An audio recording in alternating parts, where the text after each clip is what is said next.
We're talking about Samsung. I know, it sounds crazy. Crazy! You could use a telescopic and read billboards with OCR like a mile away. Just even with these new phones and power of the cameras and the things that they've got going on, Apple's going to have to step up its game.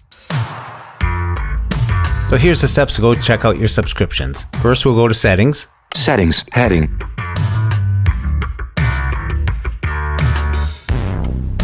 You can now add your own alt text to Facebook photos that you post. Image of a woman with a guide dog and a man with a white cane walking towards a city skyline. With the words, Job Insights, in bold black letters. Here's a little demo of what the Reader does to a website for you. Basically, it strips out all the other stuff so you can just enjoy reading. Even if they're using the Android platform, if they get something where they can lock it down and have standards be like what Apple does with their phones, you could see a whole new ball game there. Actually, you know what would be really funny, Jeff? Alexa, enable blind abilities. I just did so much work for you guys. You're gonna love this skill. Welcome to TechAbilities. I'm Jeff Thompson, and with me is Serena Gilbert. How are you doing, Serena? I am doing really good. How are you? I'm doing great. And also, to your left, who's sitting over there? That would be Andy. Andy, did you look? I can't see him. I'm sorry. I was on her blind side. There we go. Otherwise known as 360 degrees. And also with us is Andy Munoz. How you doing, Andy? Hey, I'm doing good, doing good. Did you see the size of that phone coming out from Samsung? Do you mean the iPad mini? I tell you, you'd have to fold that in half to get it down to a regular size phone, wouldn't you? Well, it's called the Galaxy Fold. I think it's about the price of two minis. Yeah. More than that. Yeah, actually Like it is. 4 minis. Yeah, true. Yeah, if you thought $1,000 was a lot of money, $1,980. Yeah. Not chunk change. You can do that. Yeah. And it doesn't even have Apple written on it. That's the amazing thing. In case you're all wondering what the heck we're talking about, because yes, surprise, surprise, we're talking about Samsung. I know, it sounds crazy. Crazy! Absolutely crazy. Samsung had a special event this week called Samsung Unpacked. Is that what you called it, Jeff? What'd you call it? I call it the Leak Fest. Oh my goodness. They're going to spill it all out for us. Just give it to us. You know what I mean? And in case you've been kind of missing some of the news that's come out over this last week, the biggest news out of this event that Samsung hosted was their brand new phone that they're calling Galaxy Fold. And as you guys already said, it's just under $2,000, right? It comes with 6 cameras, though. What will we do with so many cameras? I don't know. 360 degrees, I guess, right? Hey, we'll have some eyes. Yeah. It comes with hindsight. It comes with foresight. It comes with... I saw that the 3 cameras, you got 2 of them are 12 megapixels, 116 megapixels, wide angle, wide view, and a telescopic. That's all on the backside. So for all those camera enthusiasts out there, there you go. Go no further, right? Don't even open it up, because when you open it up, there's 3 more. And aren't 2 of them selfie cameras? Yes, I believe that's correct. His and hers? If you're extremely vain, there you go. You might not have a worse side. Oh, I could say so many mean things. I'll be super nice today, though. For a change, that's pretty good. Yeah, hey. Just give it about 10 more minutes. I'm sure I'll be back, Hey, Google, set timer for 10 minutes. Sure, 10 minutes. Starting now.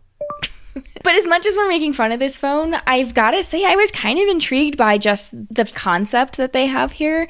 Because when it's folded up, it's 4.6 inches, I think, diagonally the screen. And then you open it up and I believe it's like 7.4 inches. Right. And it has the ability to have 3 different apps running at the same time because of the different screens that are on it. I mean, that's saying something. It's basically a mini computer in your hand. So if you were reading a book, you could check out the back cover, just like that. Oh, you've got so many jokes.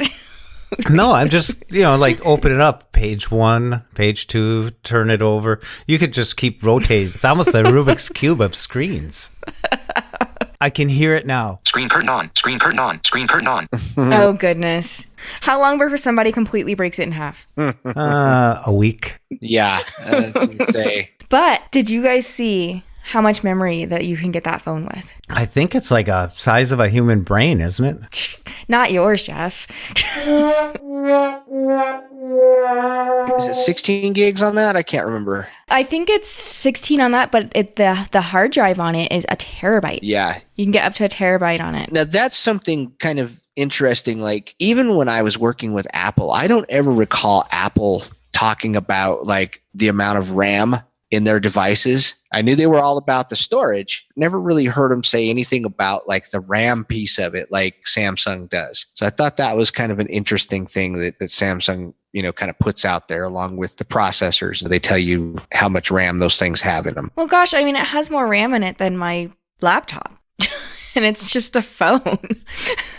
I mean, it sounds impressive, but I've also heard this new Samsung Fold or Galaxy Fold has 2 batteries in it. But I've always heard that Samsung devices are like the worst on batteries. So now just one side will overheat and explode while the other side's good, or don't unfold for too long, or interesting concept, but it's here. That's what's really neat about it. When I thought they were talking about a folding phone, I thought they were talking about the flip phone, but this is like opening it up and you got a mini pad, Like I said, I mean, we keep making fun of Samsung, but you've got to give it to them. They've got some innovative things that they're doing, because the new phones, not just the Fold, but the S10s, the 3 variations that they're going to have wireless charging built into the phone. And by wireless charging built in, I mean you can charge something with your phone wirelessly. Yeah. Now that's pretty cool. That's pretty innovative, but is it very innovative to call it the S10? I mean, well, it was the S9 last year, so it's not like it was, it's not a big leap. okay. Well, and I mean, if you think about it, has Apple really done anything spectacular with their naming? Went from iPhone 8 to iPhone X, and then XS and XS Max and XR. Well, they showed us that they don't know how to count. That's what they've done. Well, that too. But even like in previous models, like you'd have like the 5S, or the 5C. The 6, the 6S, When it comes to marketing, I mean, especially like the naming pieces of it, obviously not too big of a deal, even though we don't look at it that way. They seem to think it's all right, and it ends up selling. So can you imagine having an OCR problem? Okay, which camera are you using? Oh, God. That would be such a pain. Yeah. Or just holding up the whole tablet that's like 7 inches, trying to like line up the paper. You could use a telescopic and read billboards with OCR like a mile away, or wide angle, for big, wide magazines. I don't know. And what will the cases look like for that? That'll be interesting to see too. Yeah, that will definitely be. And the screen protectors. Because you have to have something that is going to allow that thing to unfold and fold. And It'd be like a butterfly winter coat. Why a butterfly one? Well, if butterflies wore coats, because they fold. Yeah, we'll call it the Monarch case. Womp womp. I don't know. It seems revolutionary. I mean, then they also have the S10. What'd they do? Come out with 4 phones? they say it's a total of 5 because they have the 10S or S10 Plus. You're right, it is 5, yeah. They have the 5G, and then they have the... Oh, the 4G. Yeah, that's... Nope, it's 5G. But they have the option of 5G and 4G. I think it's the S10 that has that option, and the 5G one's going to be exclusive to Verizon for the first, up until at least the end of June. For like the first 6 months, I think is what... Yeah. And then you got the 10E, which is kind of their watered down version. It's the one it's under $1,000. It's like $750 I think, for that one. So because $750 is now cheap, toss, throwaway, it's disposable. Isn't that crazy that we're like, yeah, it's the cheap one. It's $750. When back in the day, the expensive iPhone was $699. Yeah. So we've been kind of talking about all the different features, such as, the cameras and the different things that go into these phones. But one of the things that I've been kind of thinking about is I kind of wonder, and maybe there's something that's been talked about and I've missed it. I'm kind of wondering if Samsung is kind of trying to go the way of Apple, where they're going to use some form of the Android platform, but they're going to lock it down to where there's going to be some stricter standards. And who knows, maybe at some point we'll see some more improved accessibility out of it. I'm hoping that that's the direction they're going, because you guys all know I love Apple, but I've never even picked up an Android phone because of how their updates work. Like, you could hear about all these great new accessibility features coming to Android, and your device could get it 2 years later or not at all. And that's bothered me. And then the instability of the fact that it's open source. I mean, anything could happen to it, you know? Yeah. To me, just by way of, what Samsung is kind of doing, you would almost think that it would be in their best interest to, at some point, say, all right, let's address these issues and let's lock this down. And I mean, because they're already competitive with Apple as it is. I mean, I think just even with these new phones and power of the cameras and the things that they've got going on, Apple's going to have to step up its game. You see, what you're saying is they're going to have some type of proprietary software. I'm kind of wondering if that's where this may go. Now, they use TalkBack. They use a form of it. They actually call it voice assistant. But it is a form of it. But they've actually made improvements to it that actually, like on their tablets, more simulates or emulates an iPad. It's fairly decent. Especially, with the newer phones, newer updates, I think it's definitely progressed. I think it still needs to be a situation where they make it more proprietary, where even if they're using the Android platform, if they get something where they can lock it down and have standards be like what Apple does with their phones,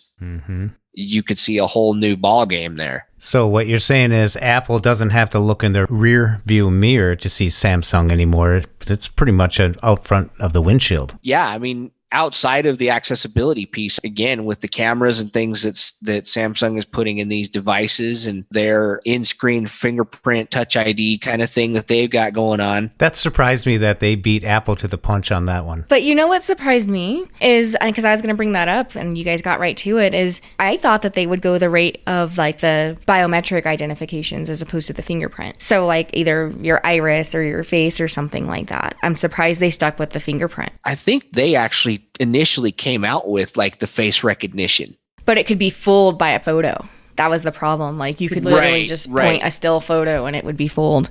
Right. So I'm kind of thinking though that they kind of took a step back, because I personally, I'm not a huge fan of the face recognition. I mean, it's decent and I can make mine work fairly well, but in a lot of ways I would still sometimes prefer the Touch ID. Yeah. Oh, the Touch ID is by far the fastest way, because I have an iPhone 8 for work and then a 10 for personal, and there's nothing faster than that fingerprint scanner. Yeah. I hate doing selfie mode to get that facial recognition. I do dislike that. Yeah. You open up your phone and all of a sudden it says, oh, try again. And then you have to stick your arms out a little bit and look, and it's strike a pose. It's Vogue, I want to play that Madonna song. Oh, goodness. But it's interesting that you say you think that Samsung is going to kind of catch up to Apple, because as great as Samsung is getting, you still have the problem of the Google Play Store and the apps that they're developers that are developing apps that specifically help blind and low vision. They don't do Android first. It's kind of oh yeah, we should do that. And it could be years difference between an app coming to the iOS platform versus the Android platform. And then even when they are there, like even like mainstream apps like Facebook and things like that, they are not nearly as streamlined and accessible when you're using like a screen reader with them. Yeah. Well, Samsung could be the trendsetter, though. Yeah. They're basically creating the devices to keep up, if not surpass Apple, as far as hardware and stuff. So again, my thought process is why not? Why not try to get yourself something proprietary to where, from one Samsung to the next, just like you do with an iPhone, that, okay, these features, they're there and they're going to work just like they did on my previous phone. And I think eventually, you get some of these app developers that, the standards are a little bit strict. We'll see. I mean, you're right. I mean, it could take a while, but, it'll be interesting to watch. It's just like Microsoft with seeing AI. Why did they build it for iOS? Because that's where the blind people are. And they just have to build it once. And it fits all the phones, everything from a 5S up probably. Today, it still works on. Right. As you guys mentioned, the Android system, what do you got? You got, 17 different... What were they? Ice creams for a while, or I don't know, Rocky Road, or junk food, basically. Oreo, marshmallow. Yeah. Didn't they have Raspberry something too? Or Something like that. But when a developer develops for them, when they upgrade something like that, it'll work on 2%, then it'll work on 8, then it'll work on 6. So it's crazy. So I really hope Samsung does lock it down a little bit so it will bring developers over there to make it worth their time to develop something for them where they'll get some numbers out of it rather than having to develop something that works across multiple different operating systems that they have out there under the Android flag, you know. well, here's like a little like I don't know wrench to throw into it. I did read, ironically, I think it was the day before the Unpacked press, whatever they want to call it. The Leak Fest. Oh, goodness. I refuse to say that. But Apple did file a patent for a foldable screen. So I don't know. And Apple files patents for a lot of stuff that never sees the light of day. But I wonder if that's telling us, I don't think it'll be next year, but I think 2021, maybe they might have something. I want them to come out with a balloon screen. That way the teacher can just blow it up in the middle of the room and everyone can watch. No? Okay. You can get your holograms going. Hey, There you go. I think if Apple was smart, they would wait till maybe 2021. But in the meantime, they still got to figure out something to come up with in the next, for the next 2 years. And the reason I say I think if they were smart is because you can bet like this first gen phone, there's going to be issues. I mean, that's usually the way it is with kind of any new product that comes out. That's where all of your bugs, that's where all of your hardware kind of malfunctions, those kind of things usually tend to rear their head. Yeah, you can sit back and watch and learn from the mistakes and then come up with something better. So we'll see. Apple innovative? Whoa. Wow, that's a blast from the past, isn't it? How about their AirPad? Has that ever... What's that power pad that they were supposed to... Air Power. Where's that? I don't know. It hasn't been around, but it has made it in so many podcasts. You know what I mean? Where is it? It's like the unicorn, But it's interesting. So you see that Apple, will likely copy some of the stuff that Samsung's doing. But one of the other announcements that Samsung had is they have some new wireless earbuds called, wait for it, Galaxy Buds. Sound familiar, you guys? They're wireless, truly wireless, work seamlessly with the Galaxy devices, but the price, it's only $130 for them. And if you pre-order one of the Galaxy phones, you get them free. Yes, you do. Yeah, perfect sales pitch. Apple would never do that. There's no way. Okay, hold on here, partner. $1,980 and you're getting the Galaxy Buds free. Yeah. Oh, but you can get them free with any of the S10s. It's not just with the foldable phone. I don't know.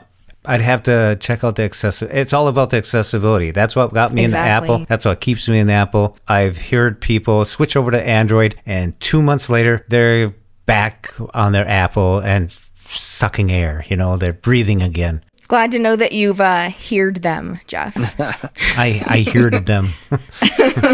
No, I mean, when it comes to accessibility, that piece of it, hands down, Apple is the choice. But for me, I'm just kind of thinking about it from the perspective that it would be nice to see somebody else, another manufacturer, come out with something that would be comparable, that folks could ultimately have more of a choice. Because again, if you go to Android now, the struggle is real. Some people don't care. Some people think it's just fine. Other people, I think depends on the user and what kind of expectations that the user has. And if you've never used an Apple phone or, an iPhone, then your expectations aren't really that high. If you've used an iPhone, then that's where you find out, man, these phones they're legit. They're game changers. Once you've been the Patty, right?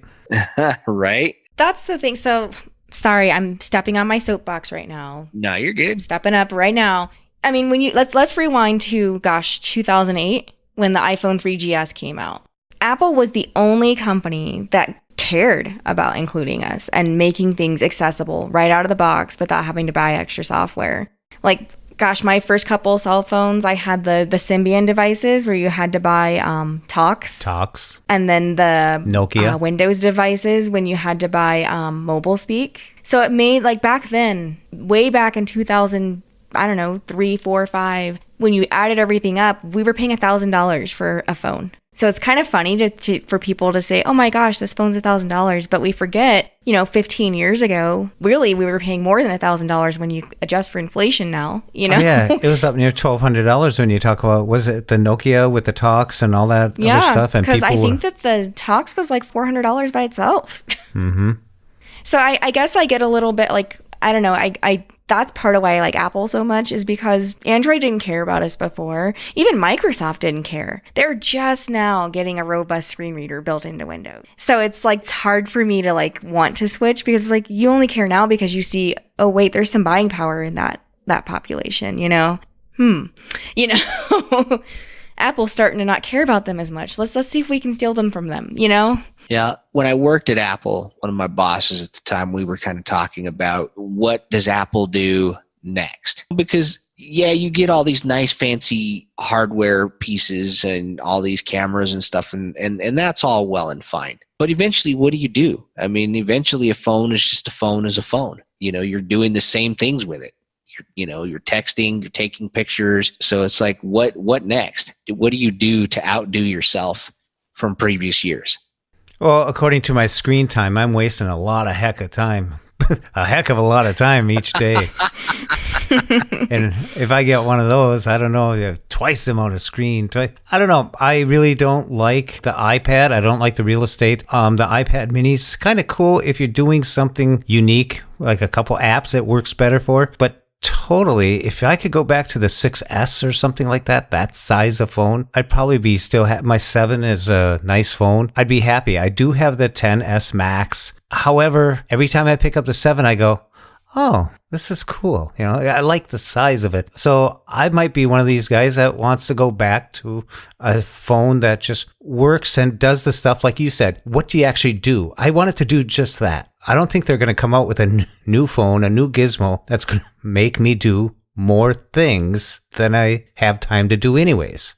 Does that make sense? Yeah, no, it makes sense. And it's funny, I'm like you, I like my 10S, but in some ways I think I would still prefer to I almost kind of wish I would have maybe gone and just either got me another 7 or upgraded to the 8, and I would have been okay with it. Mm-hmm. See, and I absolutely love my iPhone 10.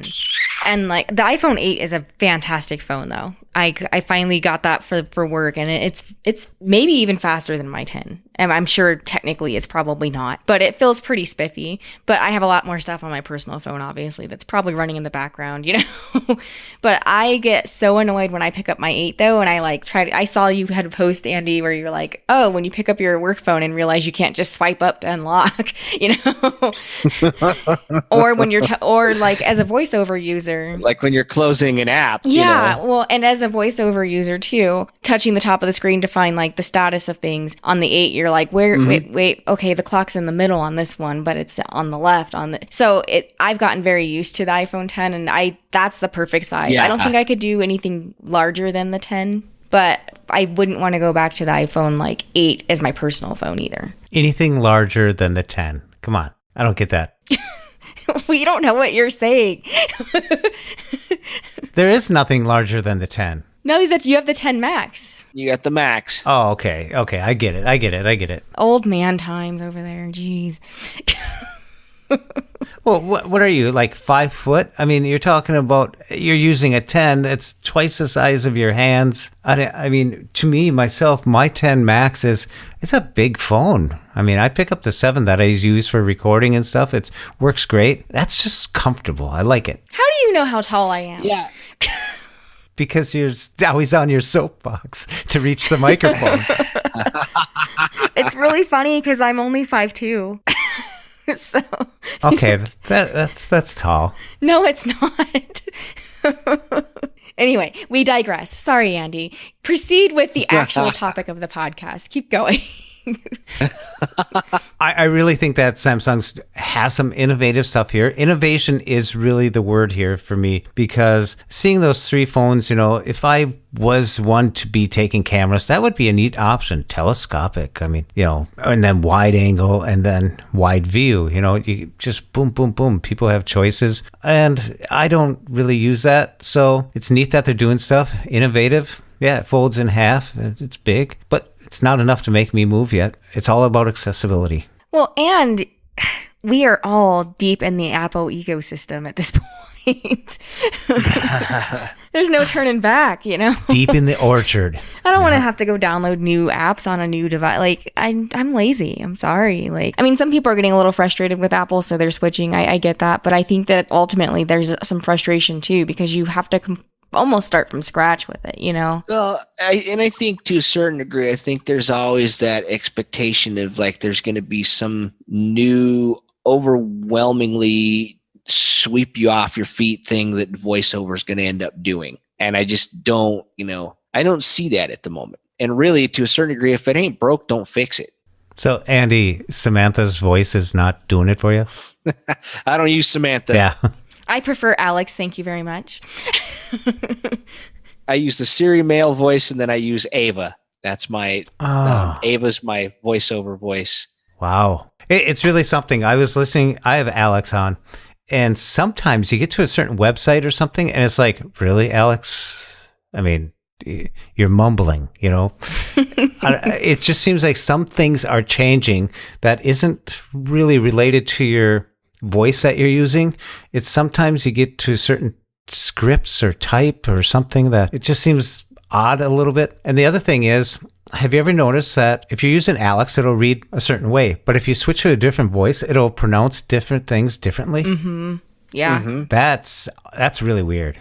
And that's why I stick to Alex. Every once in a while, I'm like, let me try Siri female. And then I'm like, what are they saying? Because I've gotten used to the odd ways that Alex pronounces things, you know? Mm-hmm. So I'm just like, oh, I'm going to keep it here. It's kind of like family. You just get used to it. Exactly. Well, and then even if you go to like the Windows side of things on JAWS, I set Ava as my default voice for that as well. And I'm still so old school. I still use just the default Eloquence voice because there's no latency with it. And I cannot stand having any because I've tried like Tom and I think there's one that sounds like Samantha on there too. And since they're more higher quality, there's some definite latency. And I'm like, can't do it. I love Eloquence. I had Deck Talk back in the day, and when they introduced the Eloquence feature to it, it was just, I had the big one that sat outside the computer. It was really cool. Oh yeah, I remember those. That was really cool. There was a little voice inside a box, Yeah. We'd like to thank you for joining us for the history lesson from the 1800s from the two males of the podcast. What's a Deck Talk? I don't even know what that is. A Deck Talk.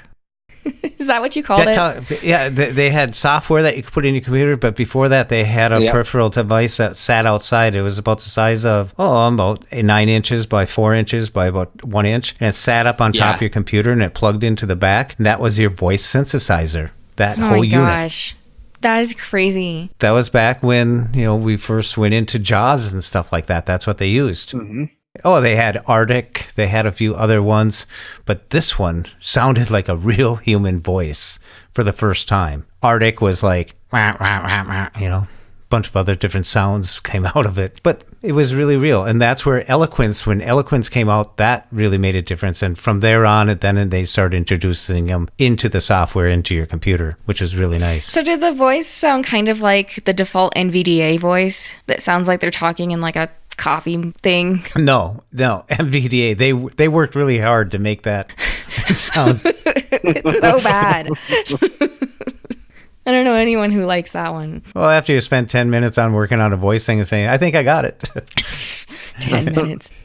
Oh, there's an announcement coming up in March that Apple's talking about, Apple Prime. That's going to be interesting. I think we'll have to do something when that gets closer. Apple Prime? What is that? Apple Prime.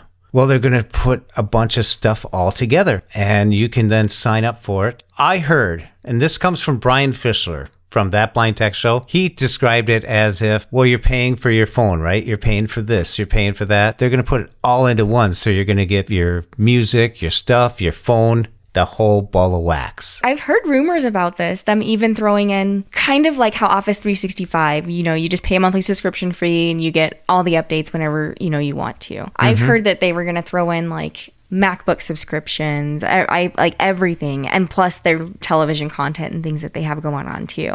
It's very smart if you really think about it though, because it keeps a steady, reliable flow of income coming in, regardless of if your devices are innovative or not. I think they should call it the Apple Core.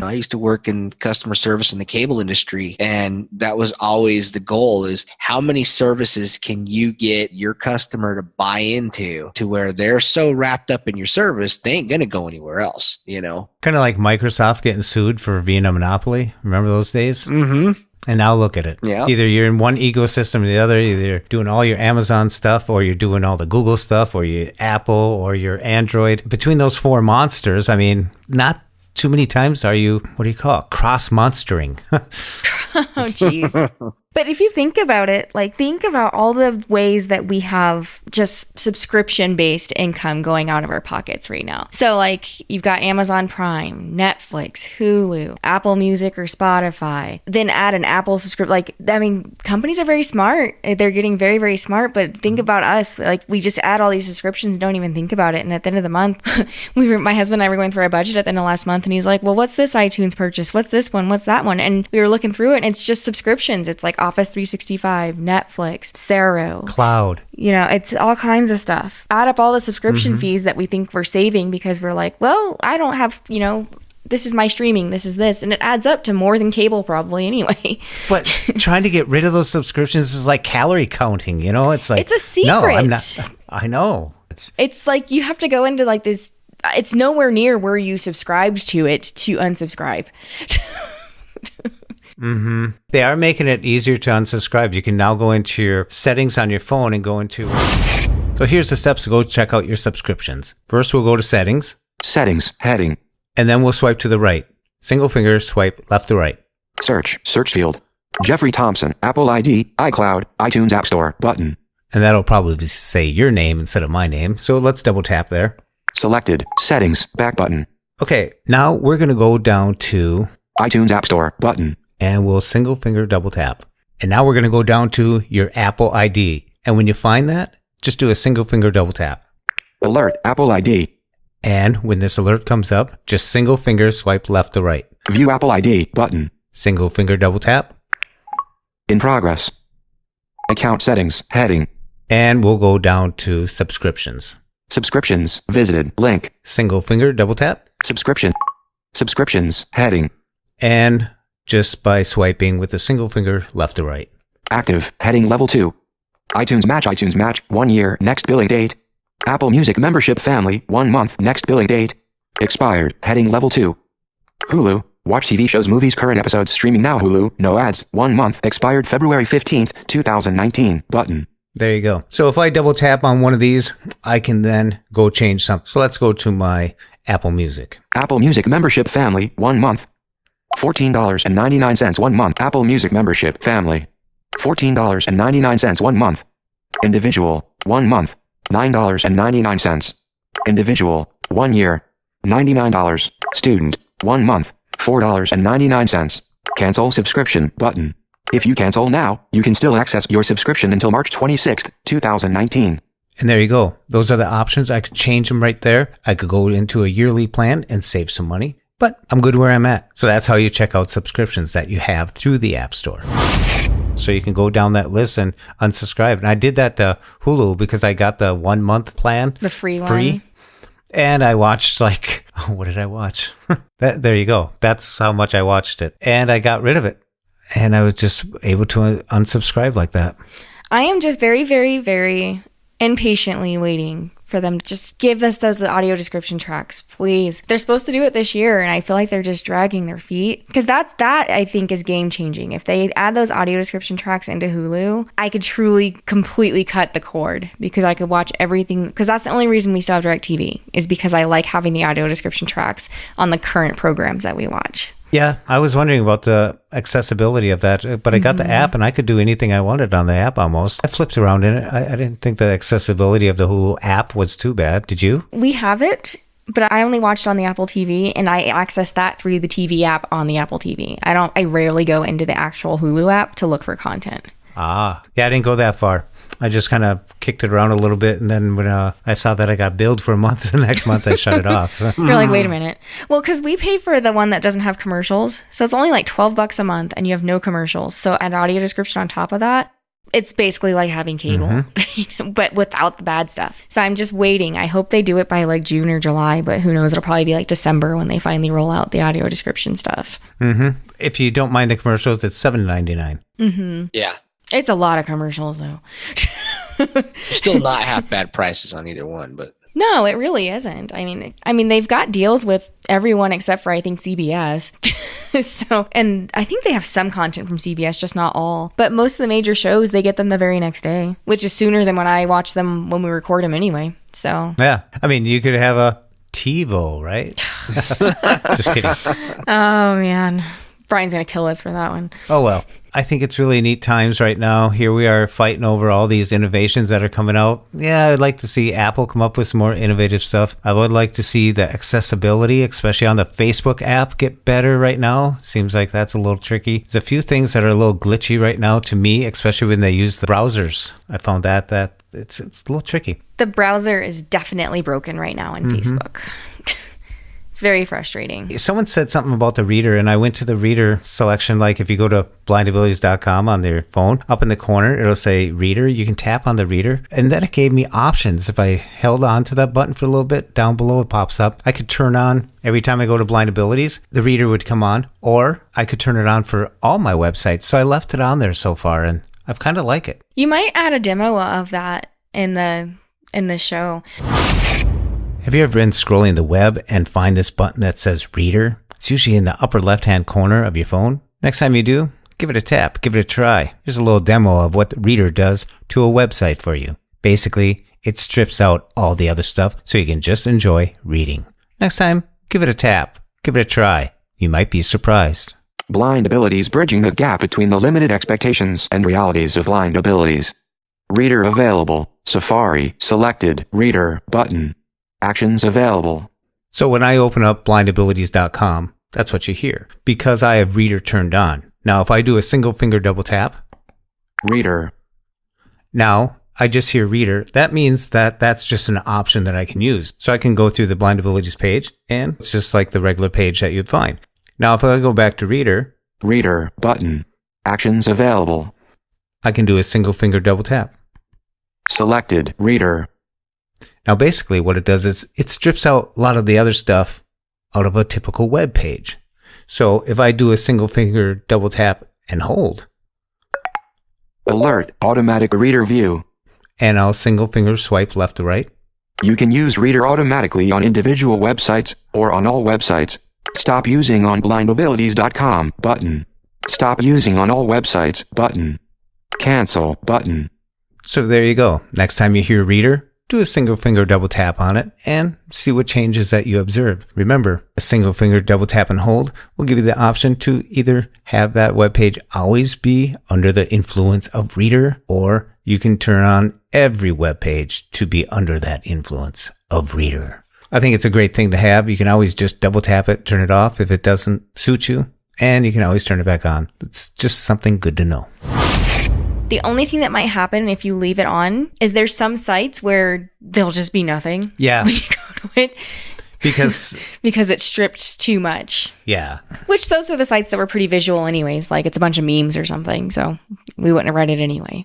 But just Right. a warning. That memes, that's kind of a new thing that I hear people talking about. And what you're talking about is a visual picture that people interpret, and that's all they need from it. There's text too. it can be a picture or it could be a picture along with text, some caption, so it just kind of depends. It's like Pinterest to me was just like nothing, but it didn't work for me at all. I could not figure that out. Yeah, I only use Pinterest on my computer. I won't even try it on my phone just because I just... Well, some of our audience might not know that you can now add your own alt text to Facebook photos that you post. It's a little bit tricky because you have to post it first and then go click on the picture itself and hit edit, and then you can edit the alt tag. And it works really well. I've done it on the Blindabilities page. There's a quote that I tested it out with to see how it worked, and tried on my personal page. If I post a picture of my kiddo just for fun, I'll add the alt text for my own personal use down the road. I'm hoping that Facebook will make it where you can just edit that alt text before you even post it. If you don't know, then you don't know. I actually discovered it by accident when I was messing around with something and I was like, edit alt text. What's this? So maybe we can get a demo of that too for those of you who are interested in maybe adding some alt text to your images. Can teach Jeff how to do it.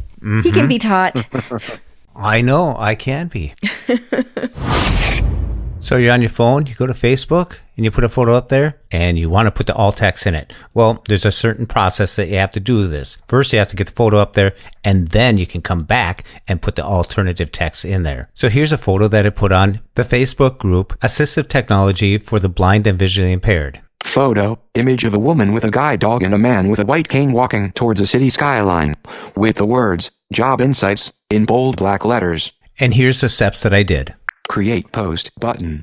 Write something. I kept single finger swiping left to right until I got to Photo video button. Since I knew the date that the photo was taken, I selected it from my camera's photo library. Photo, January 29th. Selected. Done.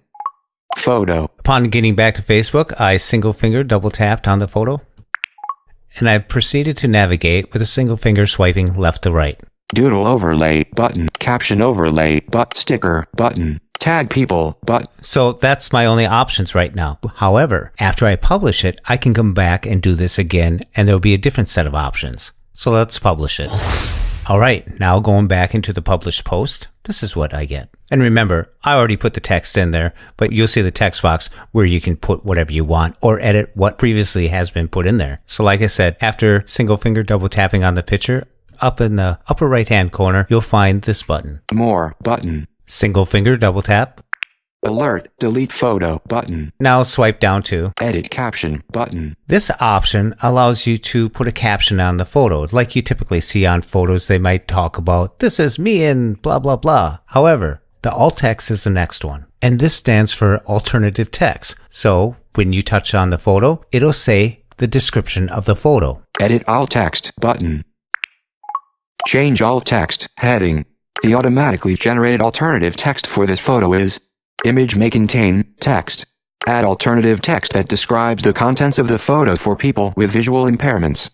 Image of a woman with a guide dog and a man with a white cane walking towards a city skyline, with the words, Job Insights, in bold black letters, text field. And that's what I previously put into the text box earlier today. But you can go in and edit this or clear it and start over. Clear button.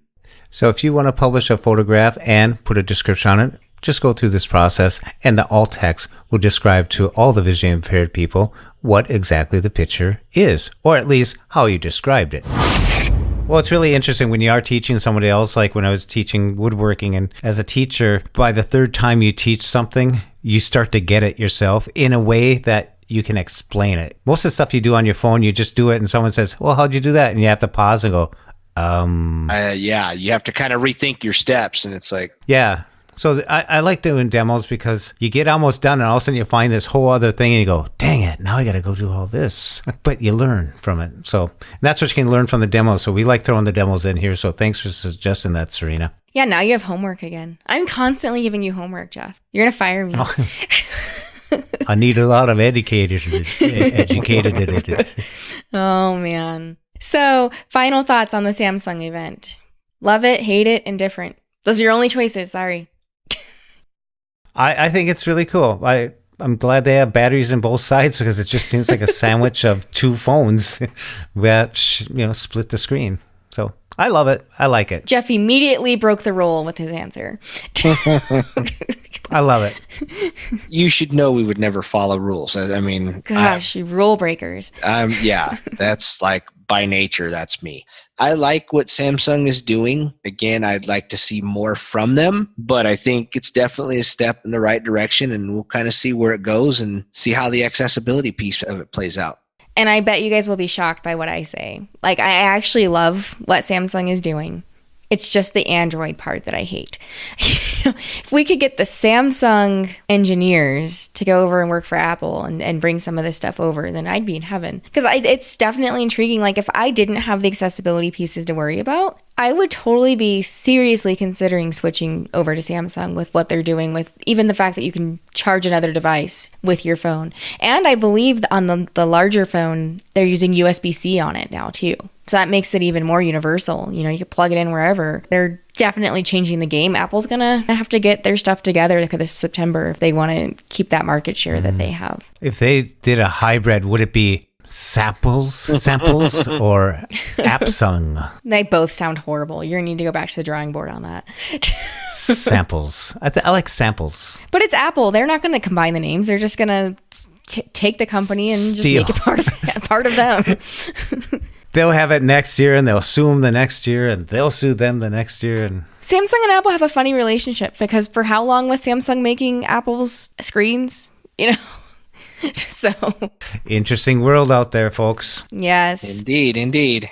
So stay tuned. And Serena, you've been talking about Facebook. You got a couple pages on there that people can go to and talk about tech. Yeah, so there's, of course, the assistive technology community for the blind and visually impaired. But we'd also like to invite you to join the Blind Abilities Facebook group, where we're going to be gearing up and adding a lot more content there. And, of course, be sure to like Blind Abilities on Facebook, Twitter, @Blind Abilities. Gosh, what else do we have, Jeff? We've got everything. We got the Amazon device where all you have to do is say, enable blind abilities. Oh, actually, you know what would be really funny, Jeff? Alexa, enable blind abilities. Ooh. I just did so much work for you guys. You're going to love this skill. If you haven't heard of the blind abilities skill, you can literally just tell your device to play blind abilities, or you can tell it to even play like blind abilities number 485, which might be this episode. I don't know. That's a good guess. That's pretty Yeah, you were accurate. at 482 or 83. You know, now you have to make it 485. There you go. And it remembers where you left off. Like, it's an excellent skill. It works very, very well. So don't forget to put that on your devices. Yeah, and you can find Blind Abilities on all your podcatchers. Just say Blind Abilities. That's 2 words. Yeah. Andy, any closing words? Thanks again, guys, for doing this podcast. It was definitely an interesting topic. Yeah, looking forward to seeing what kind of feedback we get on it from all the social media. So Oh, this one will, I think, for sure spark some discussion. I'm excited to see what people have to say as well. If you want to drop us a note, go to that Blind Abilities group. That's the best way to start some discussions. All right. Andy, thanks a lot for coming on. Serena, thank you. Of course. And this is us here at TechAbilities signing off. We'll see you next time. Bye-bye.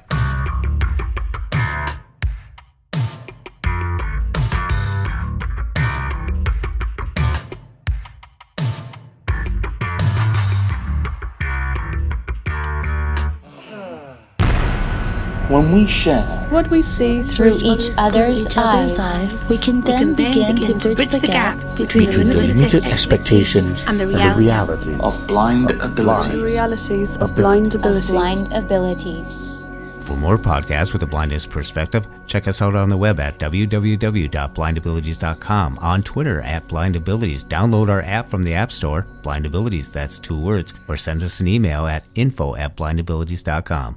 Thanks for listening.